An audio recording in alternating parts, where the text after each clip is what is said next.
रात का अंधेरा धीरे धीरे गहराता जा रहा था। गांव की ओर जाते हुए अजय ने एक पुरानी हवेली की ओर इशारा किया। हवेली कई दशकों से सुनसान पड़ी थी और गांव वाले उसे भूतिया हवेली कहकर डर के मारे उसके पास नहीं जाते थे। लेकिन अजय ने तय कर लिया था कि वह हवेली की सच्चाई जानकर ही रहेगा। हवेली का दरवाज़ा झूल रहा था, जैसे किसी ने उसे बहुत समय पहले छोड़ दिया हो। अजय ने अपनी टॉर्च को जलाया और हवेली के अंदर कदम रखा।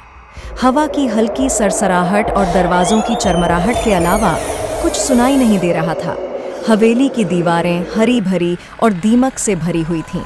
अचानक अजय को एक अजीब सी गंध महसूस हुई, जैसे वहाँ कोई मांसपेशियों का सड़ा हुआ टुकड़ा पड़ा हो। वह सीढ़ियों की ओर बढ़ा, जो काले धुएं की तरह अंधेरे में छुपी हुई थीं। सीढ़ियों पर चढ़ते हुए अजय ने देखा कि कमरे में एक पुराना पलंग और एक बड़ी सी शीशा रखा था। शीशे में उसकी छवि अस्पष्ट और भयानक दिखाई दे रही थी। अचानक उसके पीछे से धीमे धीमे चलने की आवाज़ सुनाई दी। अजय ने पलटा, लेकिन कुछ भी नहीं दिखा। उसने शीशे की ओर देखा और पाया कि अब उसकी छवि बदल चुकी थी। शीशे में एक महिला की भयानक और विकृत छवि उभर रही थी, जिनकी आंखें लाल हो रही थीं। वह चिल्लाई, तुमने हमें क्यों जगाया? अजय की सांसें थम गईं।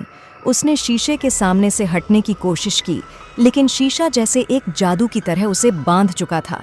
अचानक हवेली के भीतर से अजीब सी चीखें सुनाई देने लगीं और फर्श पर खून के धब्बे दिखने लगे।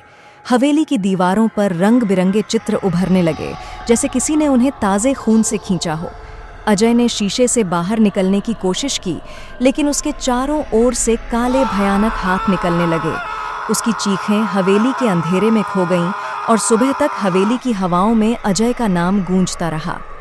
अब हवेली में कोई भी रात के समय कदम रखने की हिम्मत नहीं करता, क्योंकि वहाँ अजय की चीखें और भयानक चित्र हमेशा के लिए जीवित रह गए हैं।